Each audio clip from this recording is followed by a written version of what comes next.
everyone. Welcome to another episode of the Earth Station One podcast. We've got a good one for you tonight, folks. I know we say that every week, but this one's specifically good. We're talking about summer travel and how travel has changed since the end of COVID. It's going to be a very interesting way to talk about it because a lot of the restrictions that we had during the pandemic have disappeared or they've been lessered. Some countries have it more so, others aren't, or some places are even actually getting a little tougher again. So it's going to be a fun one to talk about. And we got a great crew here to talk about it. We're welcoming back to the show after quite some time. We're going to talk to John and Sarah from Bella Travel and Adventures. Welcome, guys. This is when you guys come into the picture. There you go.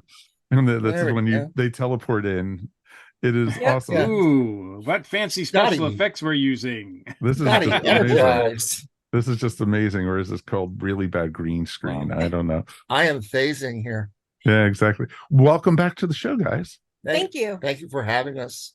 It's going to be a ton of fun to chat about travel, and you guys are experts at it. So, instead of us, rambling on about it and everything, we'll start in a little bit. But of course, let's introduce my co-host. Mr. Mike Gordon is here. Howdy. How are you, sir? I'm still locked down. You're still locked down. No, I haven't. I've done a little bit of traveling. Yeah, exactly. No immediate plans, but maybe after this conversation, that'll change. It'll whet his appetite. It totally will, folks. It's going to whet appetite too. And we definitely would love to hear from you guys at home. Feedback at Earth Station One is the best way to get in touch with us. So definitely let's jump in with both feet. So, Mr. Mike, go ahead and take it away. Sure. Now, the last time you guys were here was about 2 years ago. It was June, early June 2021. We had just come out of the pandemic, just out of the lockdown. And so we talked a little bit about how things were opening up. I guess my first question to you guys is, are things normal now? It's a new back normal. To the way they were before in 2018, 2019? It's getting much closer to that. What is new normal? The new normal is different for each place you would go or cruise line you will visit at different levels. Royal Caribbean, they're known for washy. It's like militant. You walk towards anything that serves food, and there's somebody there just directing you to the wash your hands and everything like that. It's very very strongly upheld rule on there. And that was right before COVID and got really strict afterwards. Oh, really? Yes. Because I know, like, when in last fall, we went to Europe on Princess, and anytime you went up to where the buffet was or anything, they made you go to the sink first to wash your hands and everything. Yeah, but they were very strict. We won't know so much about Princess until next spring. We're going on a 2-week Princess cruise for her birthday next year, and we'll know a little bit more. I haven't been on Princess, been on a lot of Carnival, which of course is the same corporation, but Princess is still a stranger to us right now. Oh yeah, understandable. Well, Princess is just a stranger to everyone unless you're Gavin McLeod or something, Yeah. Yeah, my parents liked to go on Princess, so I think that was their preferred one. Princess? Yeah. A lot of people say a lot of good things about it, and I find a lot of interest through the agency. A lot of people are leaning towards Princess. It's sort of like step up from Carnival, which is their main brand, and with a little bit of Royal Caribbean and Virgin Voyages thrown in there, so it's a little bit more of an adult vibe. But we're anxious to find out for ourselves too. And the sort of reputation, as I understand it, and as my limited experience on select cruise ships, is that Carnival is the party ship. So if you just want to go and party, drink, gamble, do all that stuff, go to Carnival. That's the best one for that. Obviously, if you've got kids, families, Disney is the one that you want to really like focus on. Carnival's then- good for that too. I'm sorry? Carnival's Carnival. very good for that too. And at then, much less price. And then sort of like the elder generation, the ones that want relaxing times, that would be more of your Princess, Norwegian, those kind of cruise lines. Is that fair? Yeah. I'd say so. And then, of course, no, Virgin Voyages has entered the picture on this in a strong way. I was gonna talk about that because it seems like, because we always, if you go on one cruise, all of a sudden you get signed up for every cruise to get like information sent to you. So either through email or regular mail.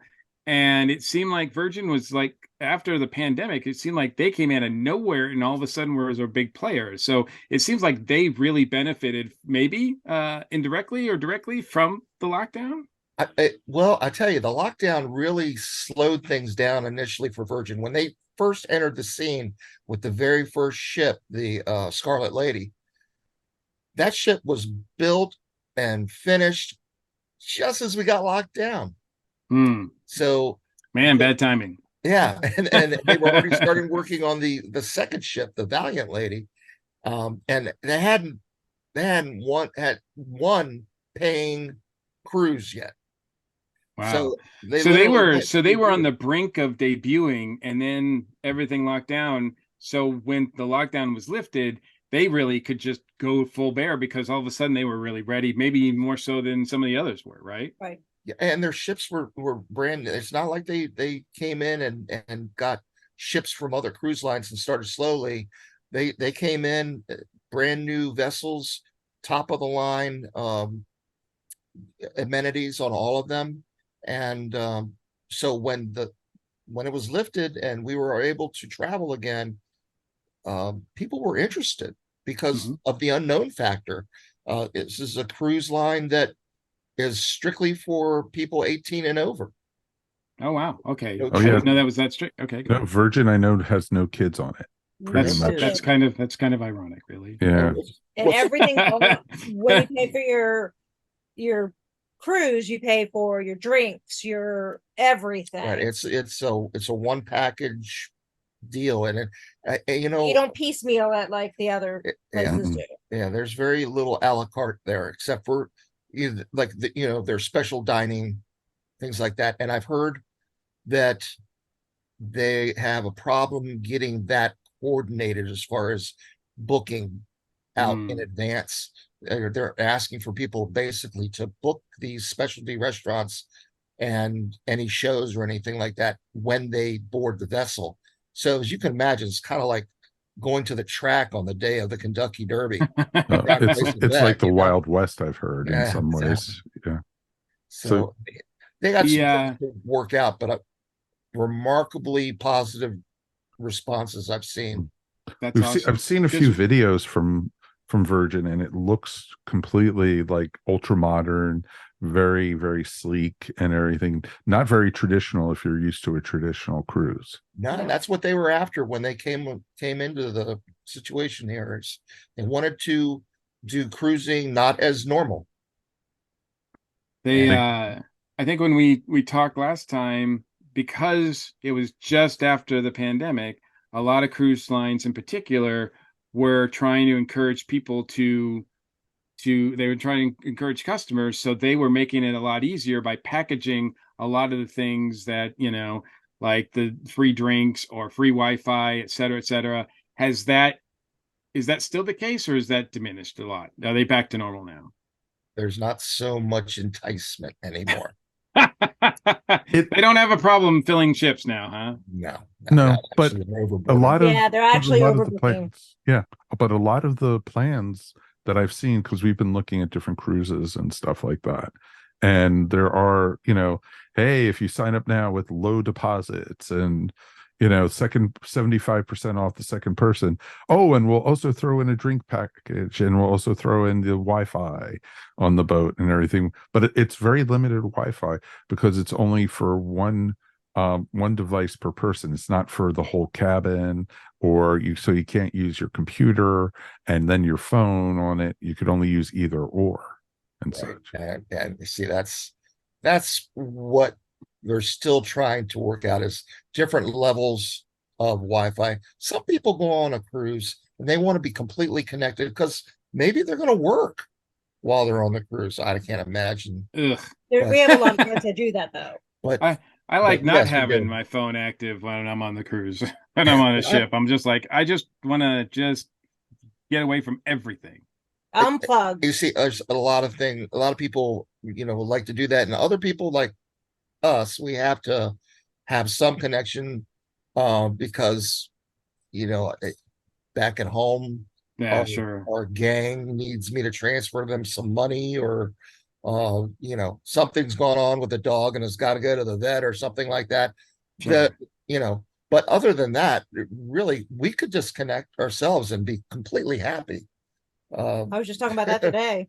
You could do that just for a weekend. At home. Yeah. Don't even need to go on a cruise ship. Like to shut it down. So where are, like, right now, if people are thinking, I want to go somewhere, I'm not really sure to go, where's the cool places to go right now? Alaska. Alaska in the summer. I mean, It's okay, really cool. I was gonna say Really that's cool. literally cool. No, Yeah. no. Well, about 5 years ago, my family, Michelle and I, went on a cruise to Alaska, and it was one of the best experiences we've ever had as a family, as people. It was just gorgeous and so fun. I definitely encourage that, but that is something that's gaining traction with a lot of people now. Yep. Yeah, a lot of people are. I mean, Alaska is booming with travelers now. And Why do you think that is? I think people are looking for something unspoiled, and Alaska is the last kind of frontier, and They want to kind of stay in the country. stay Mhm. within, But the things are a little protection of the US. unstable. They kind of want to stay close to the US. But I know you don't have like hundreds of people asking you to buy stuff when you get off the ship right away. Oh, you do. As soon as you get off the ship, it's tourists. yeah, Central. any Not kind in of warm Alaska, weather that you're going to get inundated pretty much right We off the didn't. ship. Yeah. We visited three ports in Alaska, and we didn't. I mean, we saw some people, but not like Nassau. No, not like Nassau. Oh, that's different. Well, you have like, oh, pretty lady, don't you want to have braids put in your That's what I'm hair? talking about. You got like yeah. when you go to the Bahamas, when you go to the Bermuda area, you go any of those islands. I mean, Cancun. Yeah. You get off the ship and they like swarm on you like ants. Like it's just it's crazy. Jewelry? You want jewelry? Well, You want think about jewelry? it this way. I mean, You want to the- watch? the warm weather places that you mentioned, Bermuda, the Bahamas, Caribbean, their whole revenue system is based on tourism. Really, yeah. it truly is. No, I don't blame them, but I mean, no, it's just, not at all. it's just, yeah, it's overwhelming at times. But But when you get to Alaska, it's a U.S. territory, not so much. right. It's the same. Like I felt like when we went to, because we've done like Canadian province tours and everything. You didn't get the people mobbing you when you got off and everything, but every place you got off was built towards the tourists getting off the boat and everything. Oh, sure. All the tourist stores and I've seen, friends of mine who've been on the Alaska tour, because we're not going on to Alaska till September of 2024. So we've been watching all the YouTube videos, getting ready for it, and everything we've seen is, it's like going to Gatlinburg or something, where it's like literally tourist shop after tourist shop after tourist shop until you get further away from the port. Yeah, but the difference is that there's stores that you can choose to go into and out of, not people mobbing you. And I think that's a big difference, because I know that at least for members of my family, like they're like, I never want to go to Nassau again. And I'm like, but there's still a lot of cool things to do in Nassau. And they're like, no, we don't, we can't stand that. So same thing with Dominicans, same thing with like a lot of that stuff. And it's unfortunate, but it is a factor, I think. So, and we Well, didn't that's experience all. anything like that when we went to Alaska. We kind of have the same philosophy, like you mentioned about Nassau. We really kind of consider that expensive. almost like a ship day, Mhm. just an airport. But Alaska has just recently finished their new port. Okay, I'm not there anymore. His head Hi. disappeared again, folks. Yeah.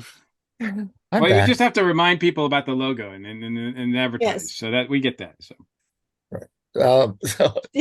But the new port has just opened officially in Nassau. Now, apparently, the retail environment, there's some restaurants that are part of all of that. There's a new beach resort. There's a Margaritaville that's now nearby in Nassau. They're trying to get people more interested in in Nassau, and and instead of just walking through the straw market and having someone try to sell you a basket, they're trying to offer you a lot more options. yeah, sounds like they're And trying to make it look like maybe like West Palm. I'm not West Palm, but Palm Springs or something. yeah, they They have a they free needed to. beach now. They have Margaritaville. They have all that, but you have to kind of maneuver yourself around to get there. It's a big port. It's a lot of walking. Yes. Mhm. Where, And other than Alaska, where are a lot of people going nowadays? Mexico. Really? Okay. Okay. Not Cancun, Mexico. Well, they're going to Cancun, but I think they're finding It's a little unstable. yeah, it's kind of a little bit more dicey on that side of the country So than now it people is are on going more towards the Cabo western. side and that side. Oh, like the Port of Rieta and stuff like Mhm. that. Right. So Gotcha. more the Baja. Yeah, gotcha. Uh, The only reason I know those names is Love Boat, so that's okay. well, we're headed to Cabo in August this year. Oh, really? Yeah. Awesome. Flying. We're not no cruising. No We're going cruise this straight to the time. We're, resort. we're actually we're going to a brand new resort that just opened in December last year. And it's a Interval International property. And it is more towards the San Jose part of Cabo, not the Cabo San Lucas per se. But it's, apparently it's beautiful what we've seen of it. And so we're going to be headed over there in August for a week and Taking take the family. taking the crew and see what the new resort looks like. We've been going to Cabo since 2004, and But we've never been to this resort. we've been to a couple different other resorts, but this is the first one that since we became owners, this is the first new resort that they've opened there, and we're trying it out. Cool. Is there, as a general rule, whether it's on a cruise or off a cruise, traveling in general, since in the last few years, since the lockdown or whatever, is there anything that's still kind of lingering that's a pain? Is there any more difficulty in traveling than there used to be? I know that I think we've got these we're on the cusp of these like real IDs or something come along, and I and all that sort of thing, and that seems like it could add to a lot of confusion. Yeah, there was a time there when we first initially came back that they were trying to incorporate all of that information, the vaccine information, health information onto these apps that was supposed to make things move faster. It didn't come They to still fruition. try to do that, but it's Yeah, it's not. We are about as close to normal travel now as we've been in 3-4 years. yeah. Mm-hmm. Mm-hmm. And there no more No required masks. vaccines. The last hurdle that really fell was when you were not demanded to wear a mask on a plane anymore. When that one fell, I think that was a good sign that we're pretty much back to normal. Yeah, yeah. Well, I mean, yes and no. I mean, a friend of mine has they're friends with a couple that recently went to Australia, saved up a bunch of money, did the long flight down there and everything. And day 2, boom, they had COVID. So they had to stay in their room for the entire week, really, and deal that. And so here they had saved up a lot. They went through the pain of getting down there and everything, and they were trapped in their hotel room for the whole week. That to me sounds like a nightmare scenario. It is a nightmare, and that's one of the reasons that I refuse to be in an inside cabin on a cruise ship, because when the pandemic hit and you were on a cruise, you were locked down. We still have PTSD. We still and travel with like extra medical, or medicines. We travel with like a couple extra weeks of medicines because you used to get trapped. In addition to the fact that I am severely claustrophobic. And if I was told I had to remain in my indoor cabin for a week or more, oof, I'm so sorry. There would be no walls remaining because I would have torn them down with my nails. I mean, inside cabins to me, they don't bother me. They bother him. Mm-hmm. I was just on one, and I'm not even good at an elevator. The last time we went on a cruise, Michelle and I had a room with a balcony, and I think that's what we're gonna have to do from now on, because she liked the balcony so much. She was like, "Yeah, I never want to go back to any other kind of room." It's balcony baby all the way. He's slumming it when he gets a port. Yeah, if I just get an outside window, that's the minimum. It's got to be. I've got to have some kind of view of the natural world. Me, I'm inside cabin. I'll be the coat closet. I'll be fine. You never know whether it's day or night in those rooms, and that doesn't bother a lot of people. And I wish I was like them. That I mean, we'd travel a whole lot more if we could save some money from the rooms that we're booking. But it's just, I can't do it. Well, it's interesting because I know some of the cruise lines for interior cabins have the fake windows where it's like the video screen of what's outside. Yeah, I think Disney does that, right? I've heard Disney does that. And the newer Carnival ones do, like Mardi Gras and Celebration. Right. And Royal Caribbean has the inside facing balconies.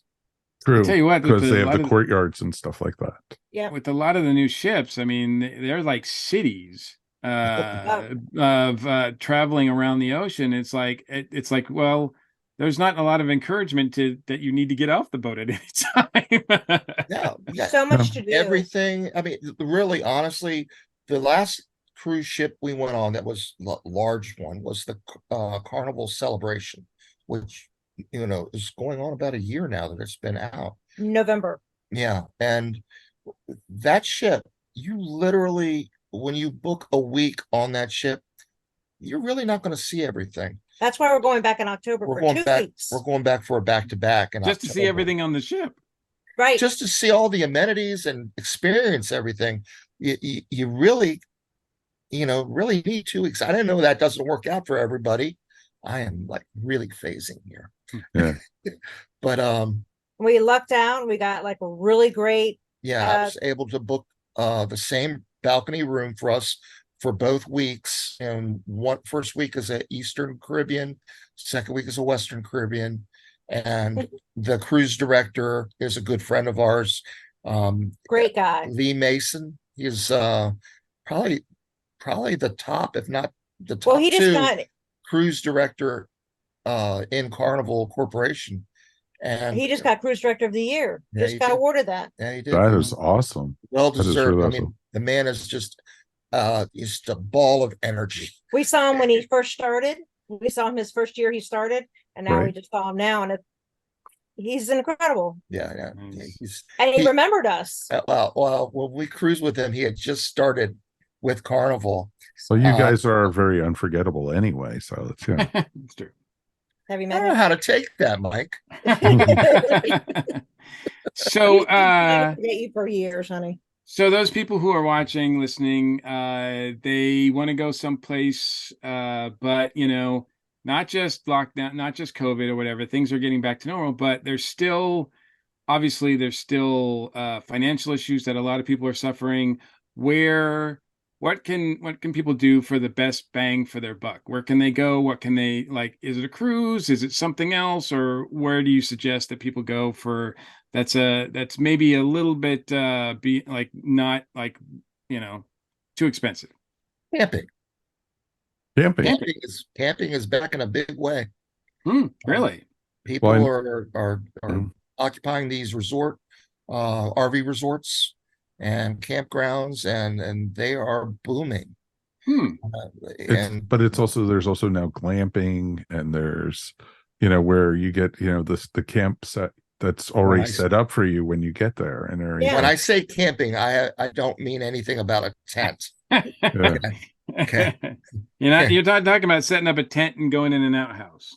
No, nothing like that. He's not bathing in the creek. No, there's going to be some sort of a recreational vehicle involved. But that's very popular, and let's face it, how many states on average has the average person seen? I know 47. 37. 47. 47. You're not average, 21. Mike. No, I've never been average. You are not average. So well, I would say the average person has probably seen they're lucky to have seen half. Right, exactly. So I mean, I've seen about half. There's a whole lot more to see that, especially out west for us, we're East Coasters. And you can rent RVs. You don't have to buy one. You can rent them. You can actually rent them. It's really an affordable way. I mean, how is that I'm used to driving like a sedan. Like I would imagine getting behind an RV is pretty intimidating. Like behind the wheel. That's like a Mack truck, right? Just don't try to parallel park. Just don't parallel park in it at all. Yeah. Don't parallel park. If you're a class A, it's like a big bus. But B and C, I can drive. If I can drive it, you can drive it. No. It's interesting too, because that's one of the trips Judy and I have talked about taking, is like flying somewhere like Minneapolis or Kansas City and renting an RV and then going up into the Great Plains and everything, because she's never been out there. And I want to show her like Mount Rushmore. I want to show her the Badlands. I want to show her Devil's Tower and Yellowstone and everything like that. That's absolutely what I'm talking about. Yeah. It is immensely popular right now. In fact, we've actually had some discussions of, are we going to just purchase a home in Florida, or we might RV for a couple of years after I retire? That's another thing that has become popular. People are becoming full-time RVers. Oh yeah. And it doesn't mean they're driving every week. It just means they go in, they find a resort, and they settle in for a season. Yeah, because a lot of them actually have Wi-Fi, and a lot of them have all the, even some of them have really nice restaurants and stuff like that. They do, which is pretty cool. My buddy right now, he still works, but he works remotely, so they RV completely, and they spend summers, say, in South Dakota, and in fact, they are in South Dakota right now, and then they're going to spend the winter maybe in Galveston or something like that. His wife doesn't care for the heat either, so they kind of skirt it. Well, it's really interesting too, because I have another friend. He works IT security, and he works. He doesn't have to be in an office, so they sold their house here in the Atlanta area, and they bought an RV, and they travel throughout the country and even into Canada and Mexico, and they've been staying sometimes, like you said, a week or two at a campground, because he could work during the day, and they trail along a Jeep with them and everything, so they can go into town and not have to worry about bringing the camper and everything. Exactly. And then conversely to that, you got some people that rather not have the RV and just pull something with a truck, a fifth wheeler. Yeah. and they're amazingly luxurious. Some of these fifth wheelers that Oh, it's funny because like Judy and I drive by them. Oh, do you want to stop by to go walk through some of these? She says, no, I'll get new nosebleeds from the prices from these things. yeah, I mean, it's a house. You're Oh, basically very buying a much so. house. It But sounds like it. It sounds like it's better than my house. and some of them like they expand ours. out, double the size and stuff. Mhm. It is just amazing. And they got the push outs that widen. That's what he's talking about. Yeah. You're right. Yeah, it's amazing how much space that it creates. Mhm. And Ours has like the big screen, or our friends just got one big screen TV with a fireplace and Wow. an island to, and a full kitchen. I was King like, size wow, bed. king size bed. yeah, and to Uh-huh. me, when you buy an RV, the big thing about it is the bathroom. Of course. Got to have some space. Most of us spend a lot of our time in that bathroom, And in a shower, I'm sorry, if you are anywhere over 5'7", 5'8", the shower in a lot of those RVs is just an insult. The water sprays into my belly button, and I'm trying That's to a get down there picture to I wash just the don't hair. need. No. And some of these new ones that are coming out, I've seen, and we've been looking, bigger shower than what we have here in our master suite. It's Really? they really are making them wonderful, and the putting the commode in places for larger people, and just kind of So yeah, accommodating. Got to have some elbow room when you're there. That is awesome. It's important. And okay, stop so moving. I'm not moving. So, Well, we talked about it a little bit with Mexico and everything, but any advice for people who want to go outside the country? Is there particular places that are awesome and great right now? The places that are not so great, they should definitely stay away from anything like that? Well, your partner in crime there just went and did a Mediterranean, Yep. which is an immensely popular thing to do. Some It, other it, people it was know that. amazing. I would highly recommend it. And because we started in Athens, Greece, and then we went to Santorini, which is one of the islands, and that was beautiful.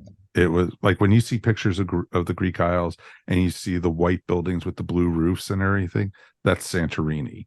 Yeah. And there's towns built on top of cliffs, and they have the black beaches and everything with the black sand and everything because it's a volcanic island, right, and everything. And then we went to Montenegro, and then from there we went to Sicily, and Sicily was amazing. But you got to be careful with Sicily because Mount Etna just went off about a week and a half ago. And one of the towns we went to was covered in ash and everything, but they're used to it. That's part of everyday life there. It's sort of like when you go to Hawaii and you go to the Big Island, that's part of it. It's never stopped erupting. No, exactly. There. Exactly. But, and exactly. And it's awesome. And then we went to the Amalfi Coast, which was just amazing in Italy. I want to go back to Amalfi. It was just breathtaking, and it was truly, truly amazing. And then we ended in Barcelona, and love Barcelona. Yeah. Well, Spain is just that is definitely one of the popular destinations. Is anything in Spain and Greece and yep. That's a bucket list for us, is to do a that's what you just described. That's exactly what we're looking to do once I don't have to worry about taking leave anymore. Right. Well, exactly. Spend a month over there. And it is, there's so much to see and so much to do. We didn't even scratch the surface with what you could do over there.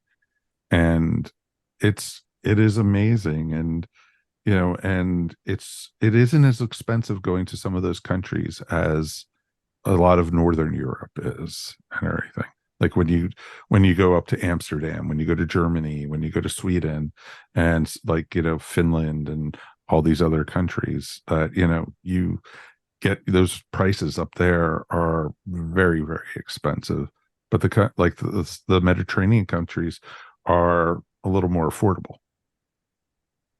Are they in general? I was always under the impression that, you know, the airfare out there was majority of what you're spending.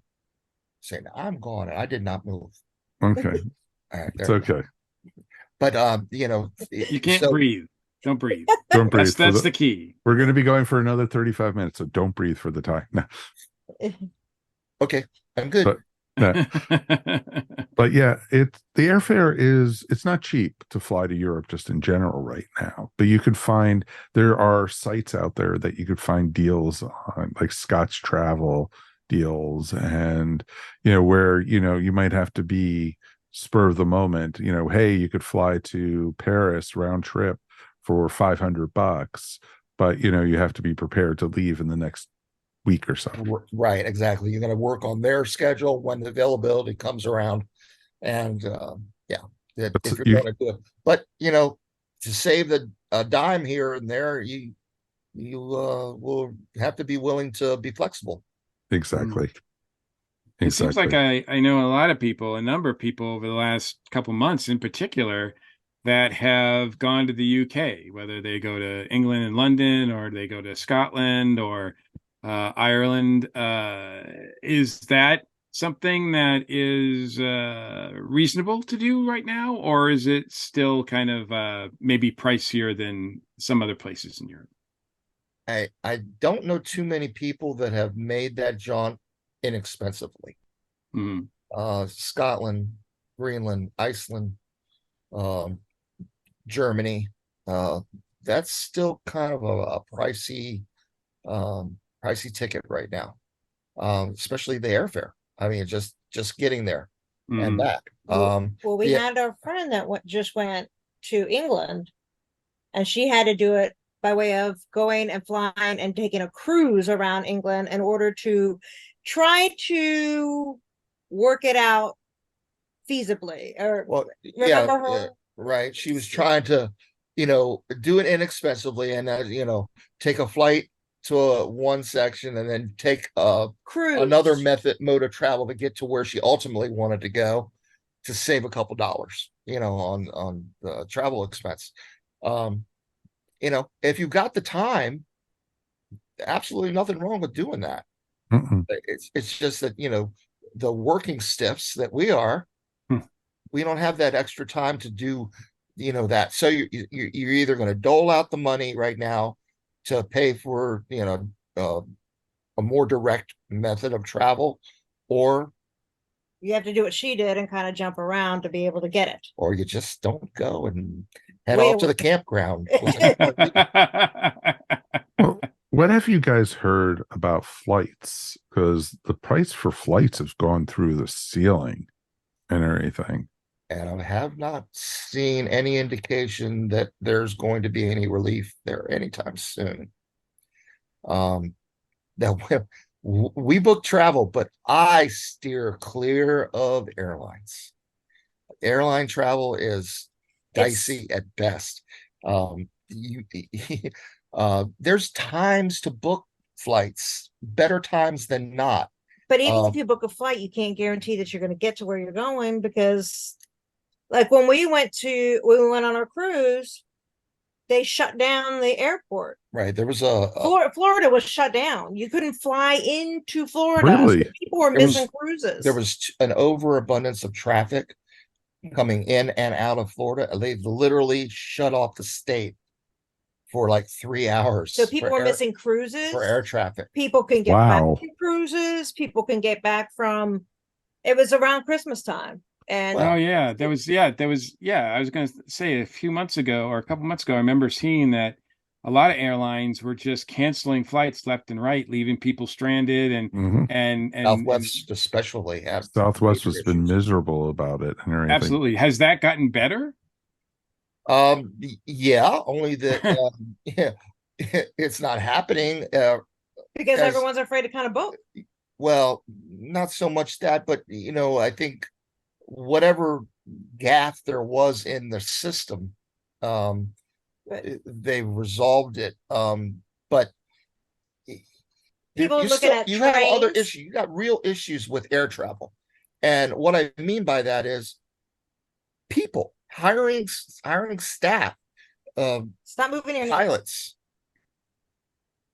There you go. Sorry, No, there is a pilots- shortage of pilots, but also the airlines have gotten very greedy and they've cut back a lot of their flights and overcrowded a lot of their other flights because they don't want empty seats on the planes. They want full planes everywhere they go. So what they do is they're rerouting instead of taking a more direct route from point A to point B. If you go on and try to book a plane from here to, say, Texas, you're going to really run into a hard time getting a direct flight, a nonstop flight. They are going to reroute it at least to one other city to keep that plane full. Well, where did Your flight times are taking longer because our of it. daughter went to Colorado, but ended up going to, like, where did she go? Someplace off the beaten path to get down to Colorado. When she was going to Washington State, they went to Seattle for a week, Right. and they diverted them through Colorado. What? Yeah. Right. So Well, that's true. Well, I know like a lot of the airlines, because Washington, like Seattle and such, is so far away from like the East Coast hubs and everything. You either have to stop in Minneapolis or you have to stop in Denver, or a lot of times even Chicago to get out to Seattle. It's rare when you see a nonstop. yeah, out there. And that's what they did. They diverted them into Denver, and they had a couple-hour layover there, and then they were able to get to Seattle from there. But yeah, that's something that I'm noticing a lot when I get on the travel sites and I start looking to book airfare for some travel thing that we've got going on. Because like I said, I don't like to book air travel for anybody else. I don't like really booking it for us. Well, I do think in some ways, Mike, I think we are kind of fortunate, spoiled in some ways, because since Atlanta is such a big hub city, especially for Delta, we do have more direct flights than a lot of other airports see, because there's a True. like Very everybody's true. coming, like a lot of them are coming to Atlanta to switch over. Like you go through Atlanta if you're going somewhere else. So I do think we're fortunate in that respect. But yeah, I have noticed that if people are traveling to, like, from Boston to, as you said, Texas or whatever, then they have to usually go through somewhere else or whatever. Usually So, through Atlanta. yeah. Atlanta's a big hub. In fact, one of our good friends works for Delta at an Atlanta airport. He's one of the baggage people that have been doing it and there for years, getting ready to retire and move to Florida. And What is it? What is this retire word? I don't know that one. yeah, well, when you get to be my age, Mike, It's still not going to happen, so don't worry. you start to think about retirement on a daily basis. In fact, if I pull my phone up right now, I have a countdown somewhere around 483 days left. But And I'm done. But that's just a rough number. He's not counting, folks. No, he's not. Well, airlines suck, but there are some ways around at least getting through the airports a little easier. Something like TSA pre-check is always a great thing, and it's only like $85 for like 4 years. $85 for 5 years. Yeah, it's worth it right there. It absolutely is. If you are going to travel by whatever means, it's always coming into to play. Even if you're going by rail, you still have the pre-check comes into play. It's not just strictly for airlines. It's definitely worth it for. We haven't done it yet, but I keep thinking we should. And I don't know. I'm not I'm lazy is what it comes down to. I'm lazy. All right. You Okay. heard it here, folks. This is being recorded, All right. so he Well, knows. where we are too, there isn't one close to us up in West Virginia. You have to go through certain offices. I think post office is one and things like that. It's sort of like when you would get your passport. Same. Which is a great thing. Everybody should have a passport. Yeah, you should always have a passport, no matter what. I'm a big pro Well, you're passport not person. going anywhere if you don't have one anymore these days. You want to stay within the United States, no sweat. You're good. Yeah. If you go on a cruise and it's a closed circuit, you just need your birth certificate. But to get off of the cruise, the line, if you don't have your passport to get off of the cruise and go through, customs. Yeah, don't have one of your Hours. ports of call be anywhere in the Exactly. But even to drive into Canada now, you need a passport and everything. It used to be you just needed your driver's license, and and so it's gotten a little tougher all the way around with that. And you know what I recommend for people that get their passports? Don't just get the book. Get the card. Get the card as well. You put it in right in there with your driver's license, and you always have it with you then. You never know. I don't know if I've ever seen a passport card. I have, because when we used to live in Seattle, it was so close to the Canadian border. There were people, but that used to go across up to Canada all the time, like even sometimes on a daily basis. So instead of having the whole passport that they had to carry separate, they had it just like their driver's license. Yep, and just boom. Exactly. And you're off and you're running. We go through the airport with that. We take it off when we go on the cruises. They suggest you take your passport with you. We just take the cards that way. The only thing, gosh forbid, the only time we really like to take the books with us is when we're going someplace that we haven't been before and we want to get the stamp. Of course. Well, That's the cool thing about the book is that I've been to places where they didn't stamp me, and I'm like, oh, yeah. Exactly. I wanted to be stamped. Come on. And then it sucks when you get a new passport and your old one gets thrown. Your old stamps have to go with the old book. And they send them back. Yeah. Oh, I know they do, but you can't carry it. You can't like rip the pages out and put it in. And everything. No, we take pictures. See where we've been. The other new thing that they do know that actually I just signed up for. Some states, I know in Maryland they have it, and also now in the state of Georgia, is the electronic driver's licenses for travel. Well, we don't have that here yet.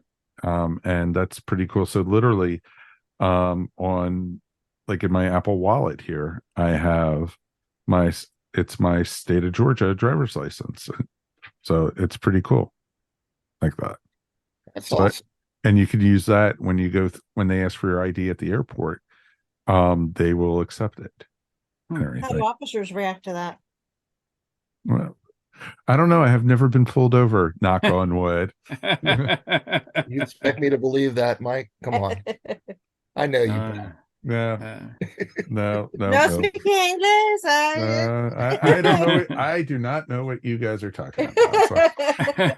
So, but yeah, it's really amazing though, how things are speeding up, that way. And, like when we came back into the country from our European trip, they didn't even ask to see my passport. They did facial recognition at the airport. Yes.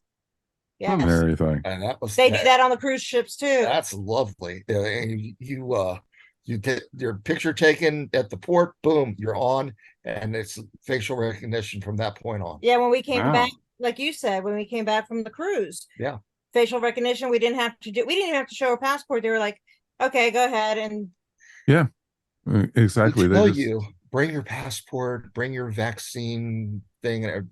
No, because all of that stuff's already been registered. It's literally you stare into a screen, boom, your picture pops up, move on. I know a lot. Also, I'm going to change the subject a little bit. During COVID and everything, a lot of the rental car companies sold off a lot of their fleets and everything, and then there was a huge shortage for cars and everything. Do you guys still see that happen? Have you guys seen that it's still happening, or with the rental cars? They have they're building the fleet back, but we found that the prices are way more than they ever were before. Yeah, rental cars. I used to be able to get like a quick compact car for $15 a day at some point. That just doesn't exist anymore. No, I've not heard of that in years. Well, it wasn't too long ago that I got us a rental when we got down to Florida, and it was like $16 a day. And That's not bad. But when the pandemic hit and everything, like you said, they sold off a lot of their vehicles, and put a lot of restrictions on things. I truly think that a lot of the rental companies are going to try to go to the EVs. We're actually going to be renting one of those when we go up to Maryland at 4th of July. There you go. We're going to have a Tesla, and it's going to be the first time I've ever driven one of those. They were really fast. When you first hit the accelerator, that thing will go. That's cool. Yeah, you're going to have fun with it. Yeah, exactly. And it's like, okay, I can drive past the gas stations, but then sit at the electrical charging stations for how long? Yeah, and I see that's just it. The EVs are plug-in only, whereas the hybrids, the battery will get some charge from the gas motor. Mm-hmm. And so if I personally was going to make an investment in something like that, I'd go with some sort of a hybrid, because your range of travel is much longer. Further. Oh yeah. Exactly. So, and we'll talk off the air about EVs because I've got my opinions on them and everything. But that's a whole nother story for another day, not for our travel segment. Exactly. Well, I think we're winding down the travel segment. I guess certainly before we let you go, and it's great that you're like showing off the logo, because I'm like, so what should we expect if someone wants to contact you guys to set up their travel plans? Well, please. I appreciate that. We've just recently signed with another travel booking agent, but Bella Travel and Adventures is an entity unto itself. Our email address is Bella Travel and Adventures, A-N-D, not the and symbol, at gmail.com. We can be reached by phone as well at 727-777-2302. Jot that down, folks. And we can book your cruise. We can book your land vacation. I will not book your air travel. We don't do that. No. Well, I take that back. If it's part of a package, if we can find something really good, we'll package things like that. Well, actually, that's true, because I know some of the cruises include airfare. And so. Right. And that would be dealing with the cruise line, and the cruise line doing the legwork with the airlines part. So that's different. That's a whole different animal, but we're still dealing with the cruise line at that point. And then once the cruise is booked, then they make the flight arrangements directly with the person who's going on the trip. But yeah, we're ready and willing to help anybody who wants to travel. We're very passionate about travel. In fact, as soon as he retires, we'll be doing it a lot more. I've got people at work that know me, and know that if there's just a smidgen of leave left in the bank, I'm going somewhere. and that's awesome. And they know to come to me if they have questions about travel. And so I've sort of become the travel consultant for Montgomery County Public Schools. And I'm really ambitious to get started as my post-retirement gig, and just doing that exclusively. And you know what they say, if you enjoy what you do, you never work a day in your life. Well, up until this point, I have not experienced that. But once travel becomes my full-time gig, there will not be work involved. It's going to be a lot of fun. I get as much joy out of seeing people get excited about their trips as I do about our own trips. No, totally makes sense. And I think it's safe to say that you are the travel consultants for the Earth Station One podcast. So well, we are very proud to be that. Thank you. We appreciate you joining us, spending some time with us. We're going to be right back, and then we're going to close out the show. Awesome. Unless you're watching on YouTube, of course. Exactly. Thank you. Thank you. Thank you guys so much for joining us, and we appreciate you. Our YouTubers, actually, we had a couple questions lined up exclusively for our YouTubers. If you guys don't mind hanging out for a few more minutes. Not at all. Okay. Questions for you. Exactly. It's like when people, want to do like, a specific vacation, like say, all right, I want to go to an all-inclusive resort, but I don't want kids here. Is there stuff out there for them like that? Or do they have to go like to a sandals type thing? Or stuff like that? Or is it more, not even in existence? When it comes to resorts, land-based vacations, it's hard to exclude It's very the kid element. I mean, people travel as families, and there's very little in the way of adult only all-inclusives out there anymore. If there ever was, really. I mean, let's face it, family travel has always been about just that: family, summer vacation, taking the kids with you. Right. Because I know like we have friends of ours who are LGBT and stuff, and they would want to go. Is there any resorts cater to that kind of environment and such? And I know quite a few of our listeners or viewers are into that also. Well, there's when you go, I know on the cruise ships, they actually include that a lot, and they have special gatherings and parties, and they celebrate that. We love that they include, everybody. And a lot of times you'll find more of that. I'm sorry, I've got to move. He's getting cramps from where he was sitting, folks. Yes, I'm leaning here and everything's cockeyed and screwy and all that stuff. Anyway, that's what our new podcast should be called, Cockeyed and Screwy. We're changing our name. Exactly. I've been called worse. I've heard it, folks. Truly, I have. I know you have. But really, honestly, for things like that with special groups, regardless of what the group is, it might be an author that has people that want to see their works, or like you said, the LGBT. Yeah, I get those letters all messed up all the time, but I understand. I just they usually will have like bookings specifically for they do sometimes that group. They really cater to it. They do a good job, and everyone that goes, you're there for the same reason. There's no to have fun hesitancies or anything like that. You're going to find that more, I think, as far as prevalent with the cruise rather than a resort or a land-based vacation. Right. Because I know like my sister does something called Camino or something. It's a cruise it's almost like a music festival at sea. Mm-hmm. And I know they have stuff like that's available. So it's pretty interesting.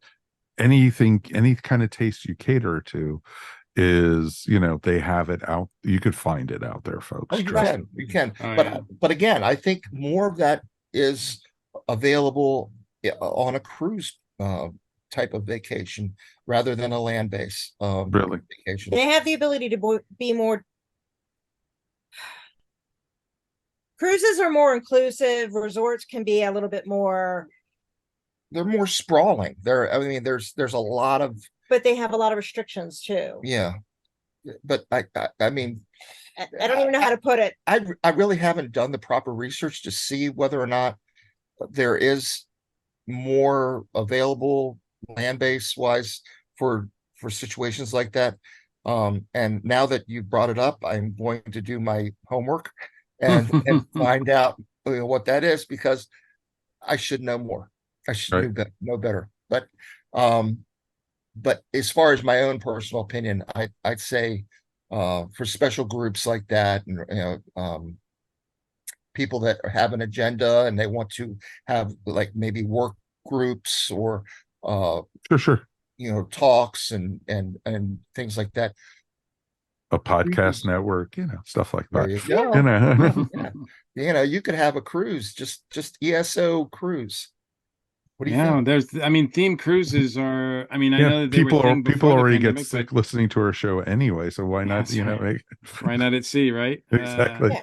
They can They're get some very motion sickness. captive at that point. But those are really, those sound enticing and fun. Like there's a TCM has a cruise, and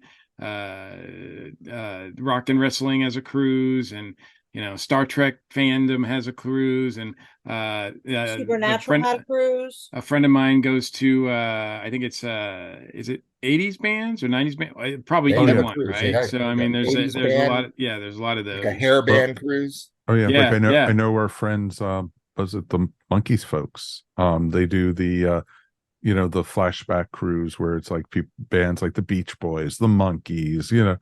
Hermits and stuff like that. And I would definitely get on something like that. That would be Mm-hmm. right up my alley.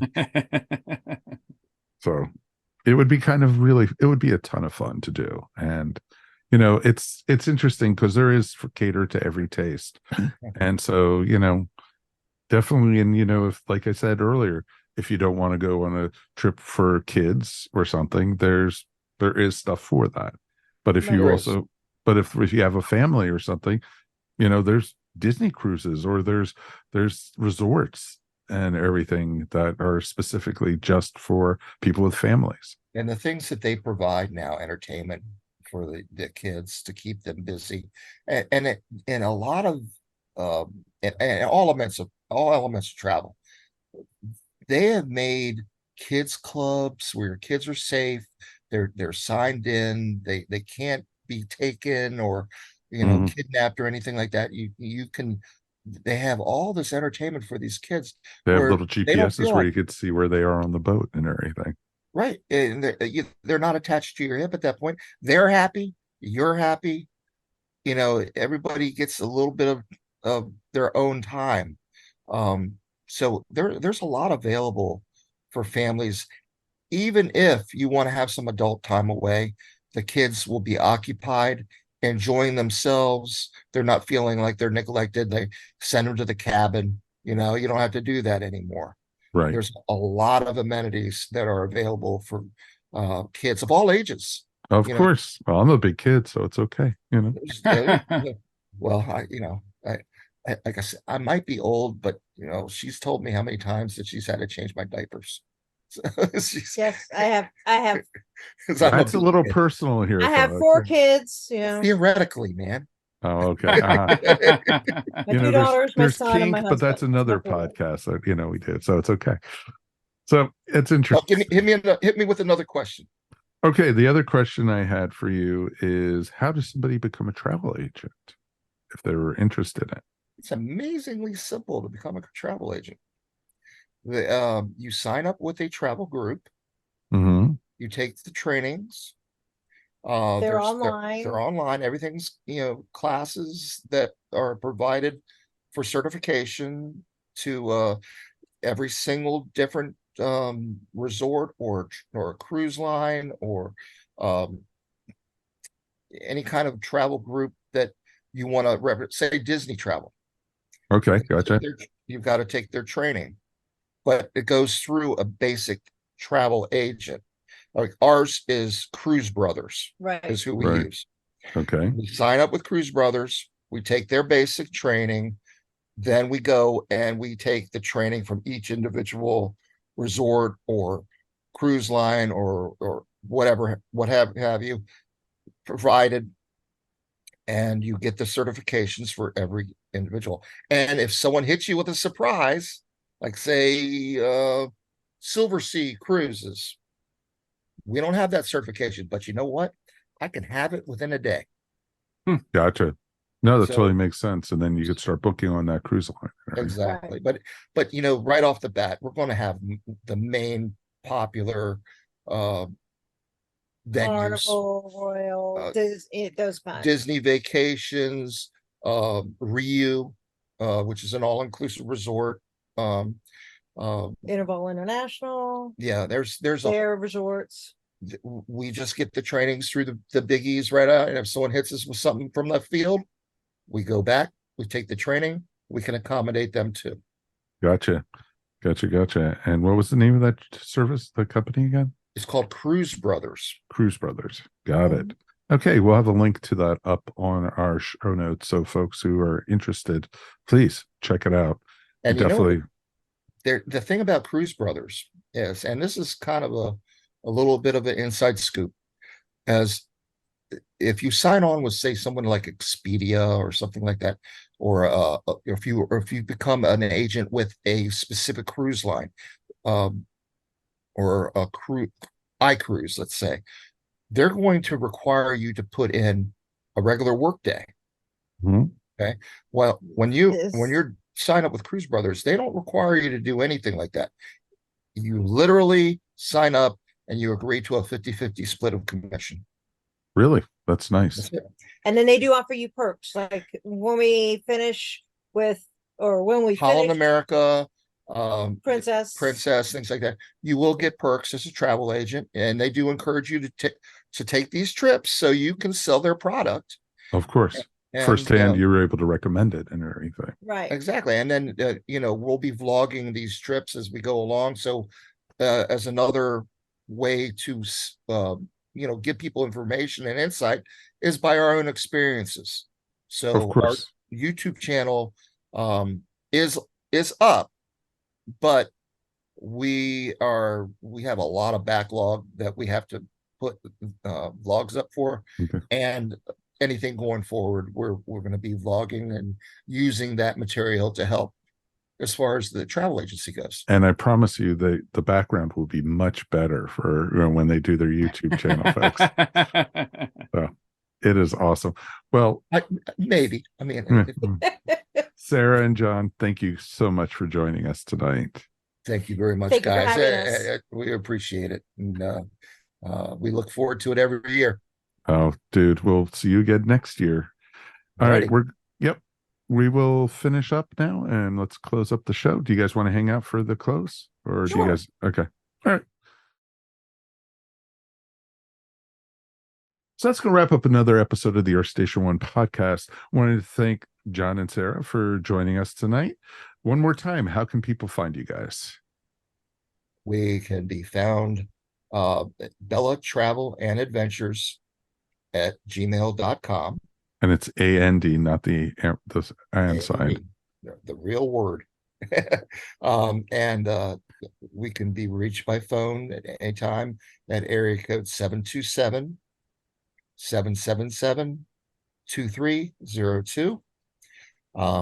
And we're setting up our YouTube channel. The YouTube channel is set up, but there's not a whole lot on there right now. But if you want to see the couple things that are up there, have at it. There's a really good one about train travel when we went Awesome. to a cruise. We didn't even talk about trains or anything in it, because a lot of people are starting to do more of Amtrak and everything across country. And a lot of the scenic train travel has become popular. So yeah, that's something else that we'll talk about it next year when you guys come back. I'll have some material for you then too. That is awesome. Thank you guys so much. Thank and you. Mr. Mike, we made it through another one, my friend. We did, and as always, it's my pleasure. Anything you want to shout out about, sir? Yeah, there's good friends of ours, Van Allen Plexico and Jared Albrecht, have a book that is right now on that probably as you're listening to this or watching this, the last week or so on Kickstarter. It is called Hamilton versus Burr, a werewolf tale. This is a unique tale on the Hamilton versus Burr situation that Lin-Manuel made pretty popular, but actually I know that Jared had this written and published before that, but actually it just works pretty well because this Hamilton's now a thing. So just imagine if there was a werewolf involved. So it's like I said, it's a great product. I've read the book. It's great. It's a lot of fun. So it's a pretty interesting twist on the Alexander and Hamilton and Aaron Burr story. So I definitely recommend people check it out. And like I said, you have about a week or so. Just go. There will be a link in the show notes, and also if you just go to Hamilton v. Burr on Kickstarter, it'll pop up. Awesome. All right. My shout out real quick is Judy and I, of course, have been going to see more live music. And this last week, we actually went to go see Nickel Creek in concert. Nickel Creek is an amazing band of musicians who have been together since they were little kids. Literally, their first album, I think they were in their teens still. And now all three of them are in their, I think, probably early 40s. And it just makes me feel so frippin' old. It's not even funny. And it's just pretty cool that you get to see these musicians, how they've matured. And each one of them, both, you have Sarah, you have Sean, and of course, I forgot the head one's name, the one who plays the mandolin. He's also part of the Punch Brothers. So it's pretty interesting, Chris Thiele. There we go. I knew I'd pop into my head. So it's pretty cool. But each one of them is an amazing musician on their own, and together they're just magic. And it was great to be able to be literally 10 feet from them at the concert. And it was a sold out concert at the Eastern in Atlanta, Georgia. And it was just a blast to be able to go see some amazing music. And we got a lot more still to come this summer. And Judy's like, what about going to see these people? What about this concert? What about this concert? It's like, do you want to actually even sleep over the summer? So, sleep is so overrated anyway, folks. So Absolutely. Understandable there. So definitely check out some live music, as we always love to say. All right, folks, that's going to wrap up the episode. As always, thank you guys for listening. Thank you guys for joining. And as always, remember, we couldn't do this without you. If you want to support the podcast, please check out our Tee-Public store and get some really cool ESO Network swag, including the Darren Noel t-shirt. The Wonder Warrior t-shirt is selling. And folks, every penny we get from that will be going towards charity. So remember, if you get a chance, we have really cool stuff, and I'll be creating some new t-shirt designs, and we got some really cool stuff coming your way. Also, remember, if you want to listen to our show before the rest of the world, why not join the ESO Network Patreon? For as little as $1 a month, you could help support us here at Earth Station One. And you know what? We want to thank a couple of our patrons right now. Of course, let's thank Sarah, and also Tyra Burton, Heather Stephenson, Elizabeth Laney, Kevin Robertson, Matt Sweatman, Kevin Cafferty, and Jen Adams. Thank you, as always, for listening to us. And you can find our Patreon up at patreon.com/ESO Network. We also want to hear from you guys. Please write us anytime at feedback@earthstation1.com. Remember, you could also find Earth Station One wherever fine podcasts are found. And now, of course, Earth Station One is in video format. You get to see all their lovely faces. And as a way of saying thank you to our YouTube people, we give you a little bit of bonus each episode. So it's pretty cool. So folks who are listening on audio, check out our YouTube channel. We would really appreciate it. Please subscribe and tell all your friends about us. Yeah, we're not too proud to bag on this show. On behalf of myself, Mike Faber, of course, Mr. Mike Gordon, of course, John Burroughs and Sarah Burroughs, thank you guys for listening. We will see you here next time on the Earth Station One podcast. Stay safe, hug your loved ones, and you know what?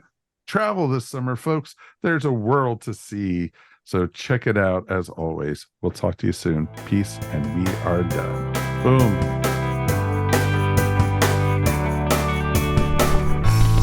You're listening to the ESO Network, your station for all things geek.